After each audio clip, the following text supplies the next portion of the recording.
KPBS On Demand is supported by UC San Diego's Art Power, presenting cellist Joshua Roman, performing from his album Immunity, alongside music by J.S. Bach and more. Sunday, June 22nd at UC San Diego's Epstein Family Amphitheater. Reserve your tickets at artpower.ucsd.edu. Good morning, I'm Tepi Cruz. It's Friday, March 29th. We have an update in the sexual assault lawsuit against Nathan Fletcher. That's next, but first, let's do the headlines.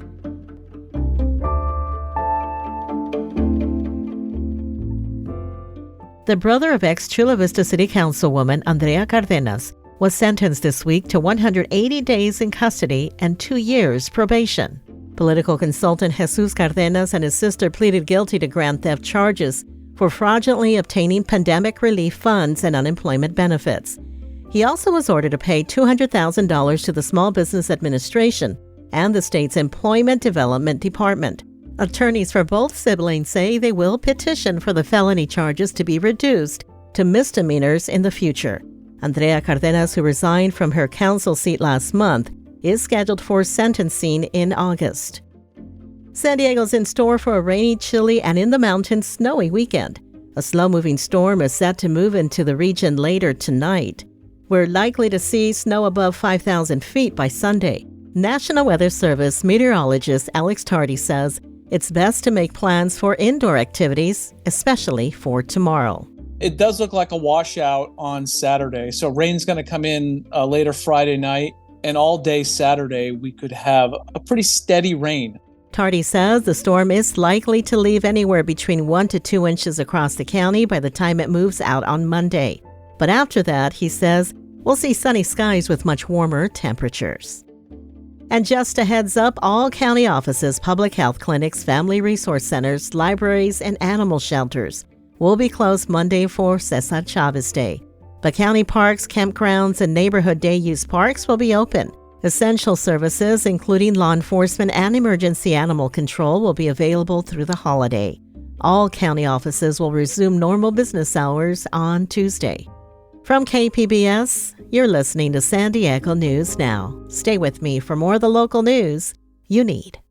KPBS On Demand is supported by Splatero, helping homeowners pay for home improvements by offering streamlined access to your home's equity with no additional monthly payments or new debt. Splatero provides a lump sum payment in exchange for a share of your home's future value. Pre-qualification available at splatero.com.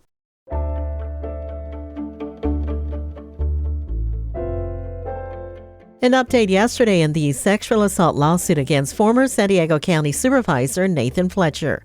A judge ordered Fletcher's accuser, Grecia Figueroa, to preserve all potential evidence on her electronic devices.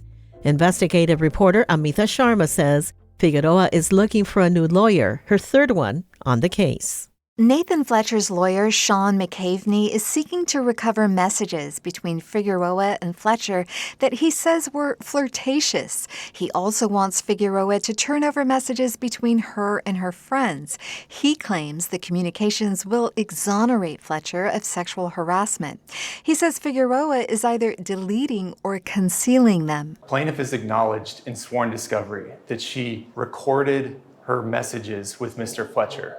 There are certain messages visible in the recording. She later admitted to unsending these messages. Figueroa's former attorneys say she never admitted to destroying evidence in the case. Judge Matthew Branner asked Figueroa why she hadn't turned over messages from her friend as part of discovery. Because the documents are communications with my friend and counselor, so I need to see, because I think those communications are privileged, so we have to go through that. When you say counselor, are you talking mental about health?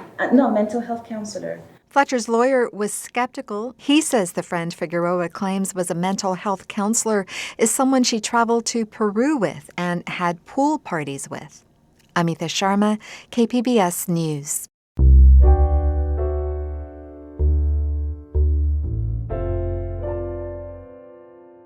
This week, our newsroom is exploring mental health in schools. Reporter Katie Heisen visited an Cajon school to see how they're addressing the issue head-on with their curriculum.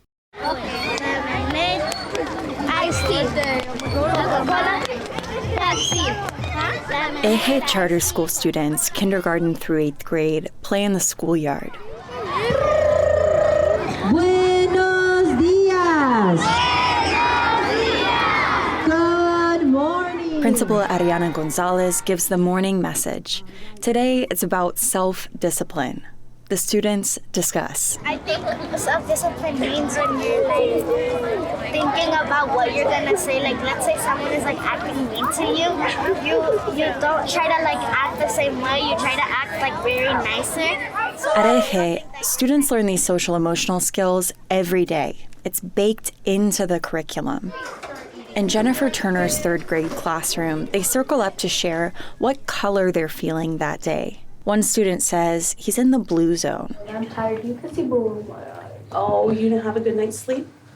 Celise Gonzalez is in the yellow zone. Because I feel silly. You feel a little bit silly. So what are you going to do to stay in the green zone? They talk about what they can do to get into the green zone, calm and ready to learn. The whole class decides to take a brain break and dance. Last one, last one. Get those wiggles out. Celise tells me she likes circle time. Because I like to talk about my emotions, and I also like to listen to other children's emotions to support them. I ask her what she does when the emotions feel big. There's this place called Safe Zone where like if you're like feeling like really sad or something, you can like sit there and you can just like calm down there and like calm down yourself. And so then when you feel calm, then you can just come back and start learning. Turner also teaches tools like asking yourself, how big is your problem? And the 3rd graders use them, even on her. I came in and I told the students, like, I'm really frustrated because my car got towed and, I was really angry. And they're like, how big is that problem? Is someone in danger? And I was like, no, it can be solved.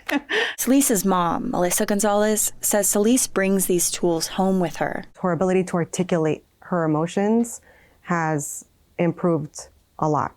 And she can sit down and talk and sometimes go on and on a while about how she's feeling, which is really good. At Eje, social emotional learning looks different at different ages. They've incorporated an entire middle school class on managing stress. In Cyan Fairley's 8th grade classroom, they brainstorm what they're most stressed about and how they might handle it. Jalen Maldengasang writes that she's most stressed about social media, tests, Fortnite, and what she calls drama. To cope, she might go for a jog, talk to someone, or take some deep breaths. Definitely focusing on my breathing and how to stop that stress, and that really helps me while I'm doing my homework. Research backs what Jalen is describing, that social emotional learning improves academic performance, and other things too, like attendance and behavior in class. Fairley doesn't think of it as something extra she's asked to do as a teacher, but as a foundation of teaching. It may seem like a lot, but I think it's totally worth it, and I can't expect my student to be in the class and willing to participate and to learn if they're not well. She says the need for social emotional learning became even more apparent during COVID. Because they were at home, they didn't really get to see their friends. They had classes over Zoom, but it wasn't the same. The school created a new role, Dean of School Culture, and hired Paulina Isidro. I ask her how common this kind of social emotional curriculum is in schools. Overall, this is a trend that we're seeing in education, but here at Eje, I think that the reason why the school was born and built was truly for supporting students that were historically not served. Concerned parents created the school 30 years ago. Schools in the area were being shut down because of low performance, but she says the real issue was a lack of bilingual education. Many of the displaced students were Spanish-speaking. Eje's 8th graders, like Jalen, will have to bring all their tools to their new schools next year to overcome the racial disparities that remain. The neighboring district, San Diego Unified, failed to graduate Hispanic students at a rate 3 times that of white students. Katie Hyson, KPBS News. High school students are demanding they be protected from the dangerous contamination of South Bay beaches and water.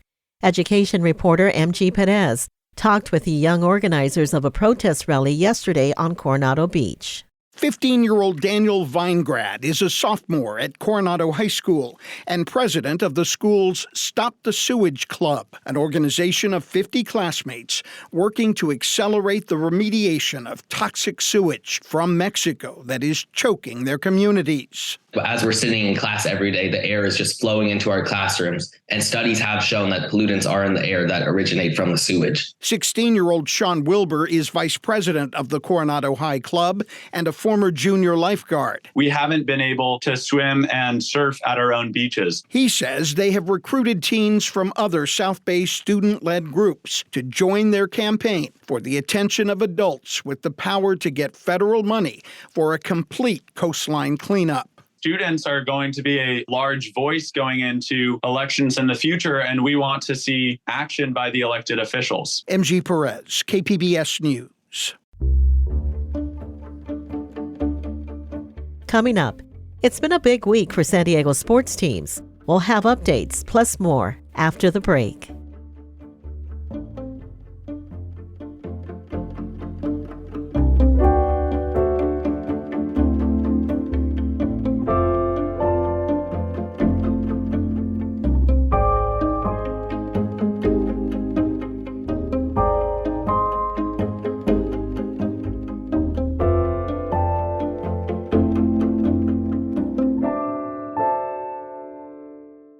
KPBS On Demand is supported by Splatero, helping homeowners pay for home improvements by offering streamlined access to your home's equity with no additional monthly payments or new debt. Splatero provides a lump sum payment in exchange for a share of your home's future value. Pre-qualification available at splatero.com.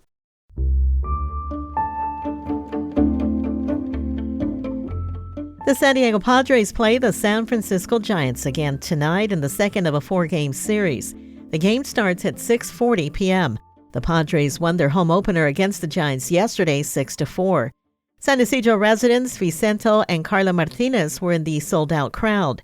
They have high expectations for the home team this season. All the way, the championship. We need that World Series ring. We need that parade. Yes, we're ready. All right, let's do this for Peter. He wanted us to get a championship. Let's get it for him. The Padres are honoring late owner Peter Seidler with a heart-shaped patch with his initials on the players' uniforms. In other sports-related news, it's the end of an era for the San Diego Sockers. Tomorrow they'll play their final home game of the regular season at Pechanga Arena. North County reporter Tanya Thorne says next season they'll be in their brand-new home in Oceanside.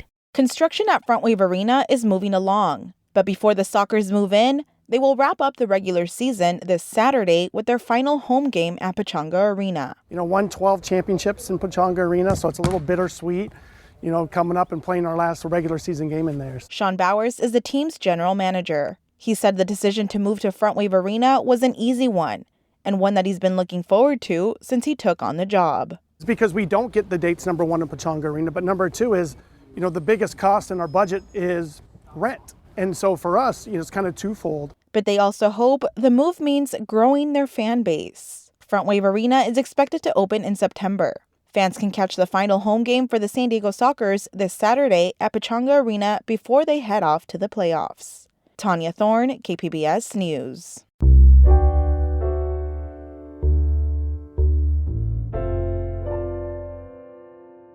It fuels many of us each morning with an extra rush of energy. Coffee. But how did that magical brown drink become so common?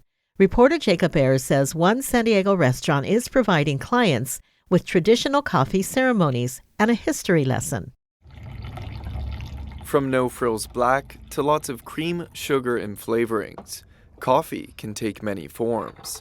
But the birthplace of the drink traces back to one area.